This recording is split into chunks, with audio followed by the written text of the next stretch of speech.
and then I had to read the dialogue. I felt like I just like was cleaning my fridge and I found something that I forgot I had in there that was delicious, and then I read the expiration date.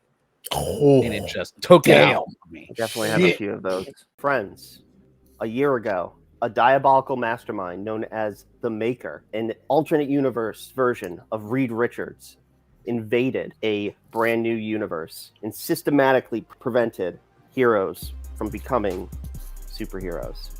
In 1 year, he will return. The Ultimates are assembling. Here we are. Welcome, friends, to Ultimate Countdown. Hit up the flagship. We got 2 issues. Yeah. I did not expect a lot. Yeah. So we are talking about Ultimates number 5, first of all, where we get to meet the new Hawkeye. Mark is making a lot of noises. Mark. I just went, that background noise wasn't me. Oh, okay. Oh, BJ wilding over there, huh? He's chasing an Ahsoka doll. Okay. And like throwing it around. Makes sense. Perfect. Here we get to meet Charli, the new Hawkeye, who is Native American, and Mark is making a lot of faces. So you know what, Mark? I just want to give you the floor. No, my wife is cleaning because mother-in-law's coming in, so I'm just like watching it. I'm helping morally. Okay. And also the whole Charli thing, because that just. But we'll get after we get the. Ooh, Mark got thoughts. So let's go. Essentially, Tony is detailing like what's going on with the rest of the Ultimates, while he is also working on trying to rebuild the new Human Torch. More on that later. Anyway, he is asking Steve to please go and investigate this teen that has picked up all of Hawkeye's stuff out of the garbage, including a self-printing, highly sophisticated arrow creator. Yikes. And we meet Charli. Ro, tell us a little bit about Charli. I'll explain it via the context of the fight. It didn't work out so well with the first Hawkeye. So it's like, all right, I don't like the fact that my weapons are out there. It's some random person. I don't know what the hell they doing. Get it back. And Tony has blood on his hands, like literally. Yes. Because they tried to manufacture other Avengers that ended up blowing up. Yeah. And they tried to like make hero origins, and he just feels all this guilt. Yeah. He just which is valid, 100% valid. Sure. Like I'm not mad at Tony. He's a kid. Yeah. He's like 17 years old. I don't know. I'd like to see more of that though, like all the different heroes he tried to manufacture. Like, I know that we got a few panels of that. But I feel like we could get more. You know, he made more than 3 mistakes. Like, oh yeah, absolutely. Tony's like, yo, please get my weapons back. Cap is more on like, hold on, wait a second. The way that Cap was to Tony was like, who are you to end this like whole database? Like, who is this to say that is what the hero is going to be? Mm-hmm. Let's go find out before we take away his shit. Yeah. And then they're fighting, playing, the background. And then, in the middle of that fight, you have, the army or the Maker's people, they're coming through. The truck's on. So they're coming through to try to shut shit down. And that's when they learn to work together. And that's when Cap really sees like, oh, okay, yeah, Charlie's about it.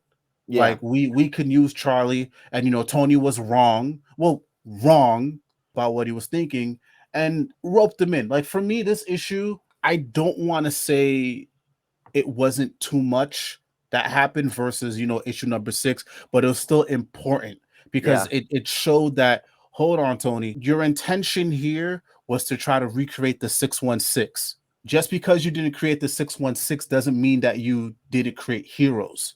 And it also goes back to subverting expectations of the Ultimate Universe. It's like, okay, yeah, it doesn't have to be the same people doing the same thing. You can grab somebody who still is well-intentioned, who still has a hero background, and they can fill the role that you wanted them to fill. So that's what the meat and potatoes of this one was. So that's what I got mostly from that one. It was still great. Sai, were you able to read Ultimates number 5 at all? I'm starting number 1 right now as you guys talk. Yay! Yes. Okay. Nice. Mark, were you able to read number 5? Yes, I was. Okay. Let me preface this. I don't like The action was cool. Don't get me wrong. Between Charlie and Cap, the whole arrow maker, like real time making those arrows, that was.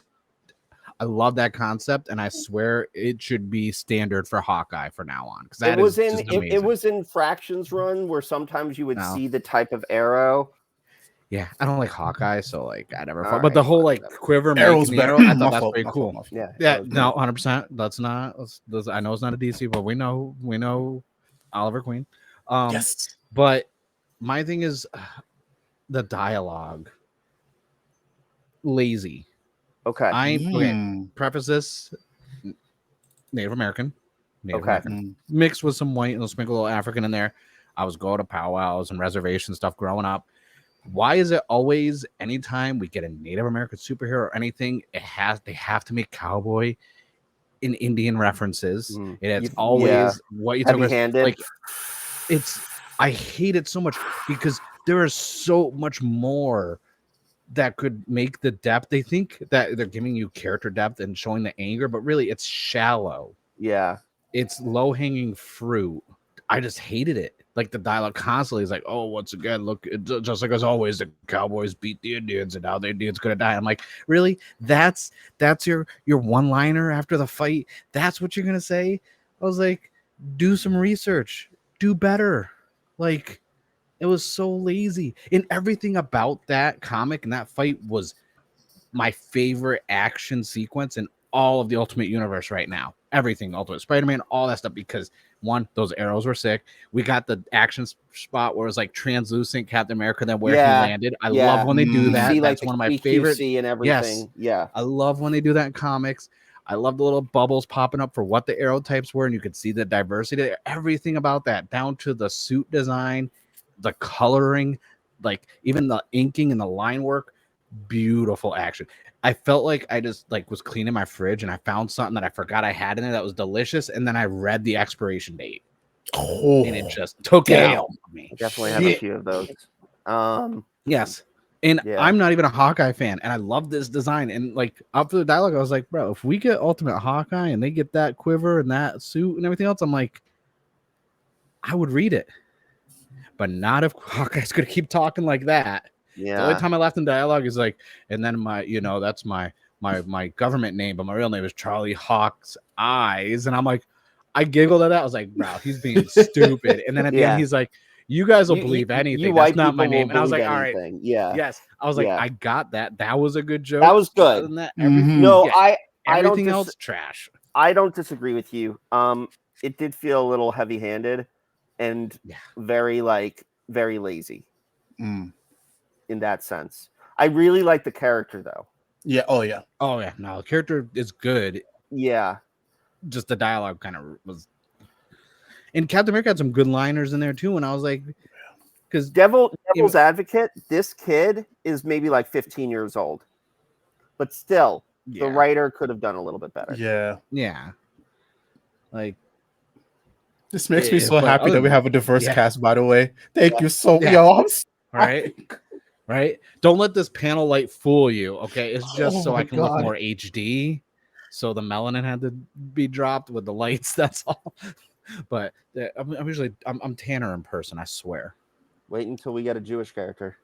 I got stuff to say. I don't know. You should write into the comic, like how people write those letters.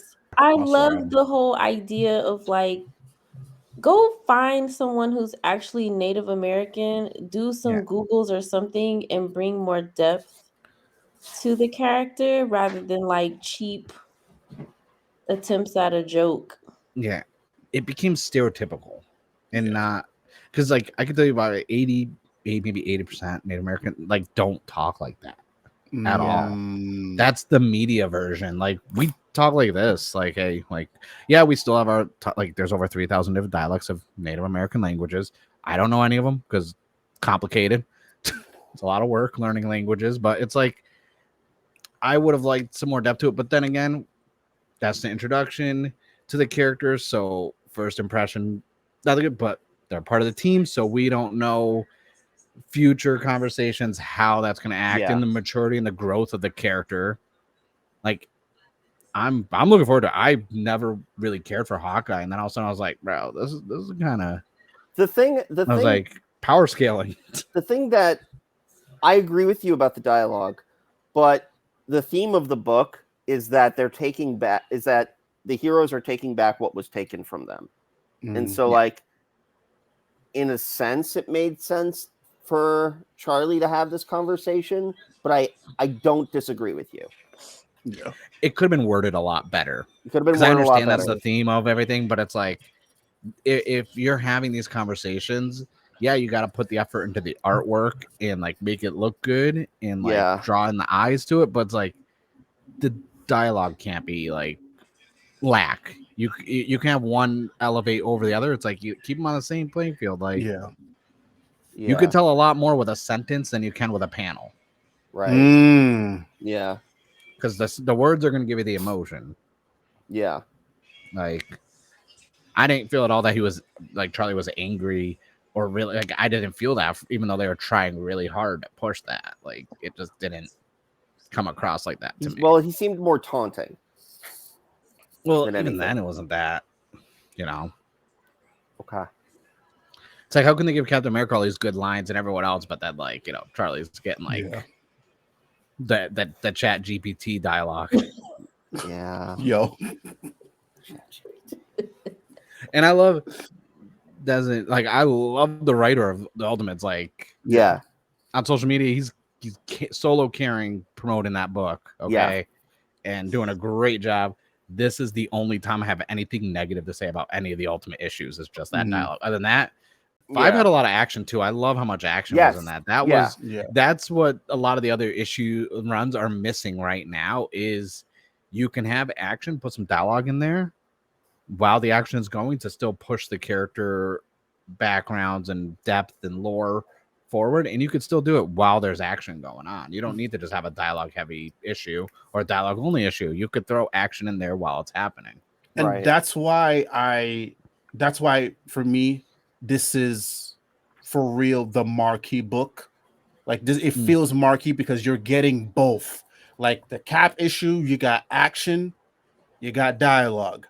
Every issue, like there was some emotional weight to it, or some historical weight to it, but you're also getting the action to pair it up with. So I feel like that's why I like it, because it's like Ultimates, you're gonna get both, but then you kind of have the regular books, the standalone books, that they're gonna take their time with that. One issue it'll be action, one issue will be dialogue, but Ultimates is like we'll give you both.